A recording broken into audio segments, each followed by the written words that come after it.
What is going on, my YouTube family? Sergeant Graybeard at Graybeard Gaming Group. Today is Tuesday, October 13th, and as always, I hope this message finds you healthy and safe. In today's video, we're going to be going over all of the vendor resets for DC, New York, as well as the Dark Zones, and we also want to show you a few things we feel you should be doing every Tuesday. Now, if you happen to be new to the channel, first of all, welcome. Secondly, feel free to hit that subscribe button. We would love for you to be a part of our gaming family. And if you enjoyed this or found it helpful, take a quick second and hit that like button. It really does help us out. As most of you know by now, we are currently having a giveaway of either an Xbox One S or a PlayStation 4 Pro. And all you need to do to enter is subscribe to our channel here or follow us on Twitter. Either way is fine. We will be announcing the winner on November 5th of this year, and as I've mentioned in every previous video, watching our content is not a requirement to win. Only watch the things here you may enjoy. That's why we give you the option of entering via Twitter. Having said that, let's get into today's video. As we begin, just a quick reminder that today is the day that the weekly projects reset. It is the easiest way in the game to get an exotic cache. You go to projects, you go to Shade Requisition, and you donate a bunch of stuff and you get the exotic cache. The next quick reminder we wanted to give you is today is also a great day to find the snitch, which is how you can gain access to the gunrunner, Cassie Mendoza. Now, in all of the vendor reset videos I've done, I've shown you the same spot at the 1040 where you can find the snitch. All you do is fast travel here, and you want to make sure there are no world events going on like a territory control or anything like that. Now, as most of you know, the snitch can appear in multiple areas around the map. This, for me, however, is the most consistent place, and if I roll up and he's not there, all I do is reset the control points and try it again. Once you talk to him, you will see that a timer will pop up on the screen showing you and Cassie Mendoza will arrive on the map tomorrow, and that's it, people. So now let's move on to all the vendors. As always, we're going to start off in the White House and then move around the map. And one thing I want to mention as we begin is the reason why I put these videos together is there happens to be on a weekly basis at least one or two great purchases throughout all the vendors. And for people who are starting off, or even putting that aside, for people who are actually looking for that one piece that can really, maximize their build, every once in a while you're going to find it. And so you always want to make sure you check these out. With the exception of the Bellstone body armor, which was the first piece at the vendor here, there wasn't really anything too crazy, so now let's move to the clan vendor. Let's see what we have, and here we go. Like right out of the gate, the Invisible Hand, fantastic named AR. This is definitely something you want to pick up. And as I mentioned a moment ago, these are the items that I'm referring to. Things that will pop up here and there. It's not every week, but things you'll find that you want to grab while they're actually in stock. Okay, so moving on now, we have Future Initiative gloves. And below that, we have a few pieces of tip of the spear. The roll on that one's okay. This one's a little bit better if you're looking for this gear. Moving on to the weapons, we have a light machine gun here, not the best, not the worst. Continuing on to an assault rifle. This one's really nice, has a great talent strained, and all you'll do is max out that assault rifle damage. Then we have some Sokolov gear. What is that? A pretty decent mask. Now we've got some Araldi gloves. Next, we have an MK16, and I really happen to like this assault rifle, but I have not had the best luck finding one that's really decent, like all across the boards. Now we have some Cesca Gloves, and these I definitely recommend picking up. It will almost completely be maxed out once you change that weapon damage, and these are the type of gloves that you can use in so many different types of builds, so they definitely will come in handy. We had some Golan knee pads, and then we finish off with mods and skill attachments.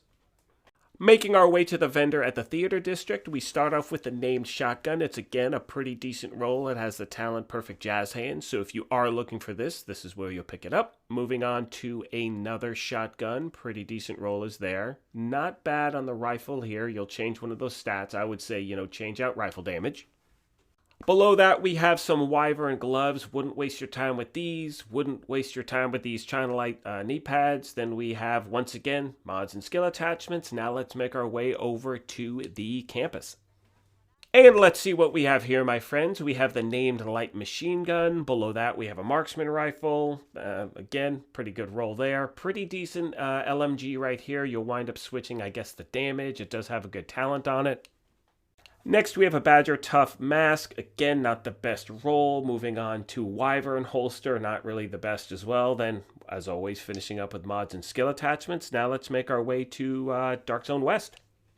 And here, my friends, is another example of why I need to get to the Dark Zone. That mask right there, Emperor's Guard, is absolutely fantastic. I still have 44 Dark Zone credits. If you go back weeks, if not months, you will see I still have the same amount of credits, but I'm hitting it up today to try to get that mask.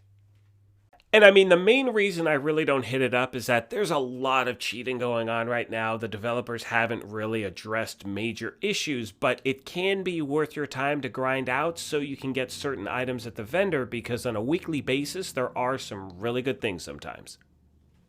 Now, my friends, we shall make our way to Dark Zone South, see what they have there. And as we roll up, we have a named pistol right here. Again, pretty decent, not the best, not the worst. We have a submachine gun, assault rifle, handgun.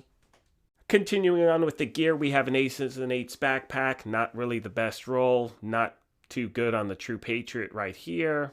What do we have next? 5.11. Again, not really the best roll. So it's really going to be hit or miss. This is a pretty decent body armor. And once again, as always, mods and skill attachments, but nothing really too great. We will now hit up Dark Zone East and then roll into New York to finish up the video. And as we see what the vendor has, we start off with the White Death. Really nice roll right here. You'll just max out that marksman rifle damage. We have another marksman rifle there. Moving on to an LMG. Next, we have an ongoing directive mask. Really not the best roll. We have some Striker's holster, meh. Gilligard mask, not really good. Pretty decent holster there. And then skill attachments and mods. Now let's head over to New York. And actually, as we finish up with the vendors in New York, and I'll stop once there is like a really decent item you may want to pick up, is always remember, and I know I mentioned this before, but this is really, again, geared towards people who are new to the game or just returning. Really check the attributes and the talents. One thing we happen to hear from gamers time and time again is that they get something, they deconstruct it or break it down, forgetting to check, those stats or those attributes or talents, whatever you want to call it, and they wind up missing an opportunity to improve their library. And in my opinion, that's one of the most important things to do in this game, because you then have the ability to create any type of build that you want and change out a stat that can really make the gun or item or weapon exactly what you're looking for. One final thing, then we're going to wrap up this video. I always recommend when you are at a vendor and you see a new brand set or a new gear set, always take that opportunity and pick it up. Now, it might not be the best roll, but it may give you the opportunity to complete an actual gear set or, brand set, so you can test it out and see if it's something you actually want to, really farm for to put a build together. And with that, my friends, we're going to wrap this video up. I want to once again thank you all for the continued support. It's been amazing. If you are new here, hit that subscribe button. If you enjoyed this, hit that like button. But most importantly, take care, be kind, and we'll talk to you soon. Thanks again, everyone.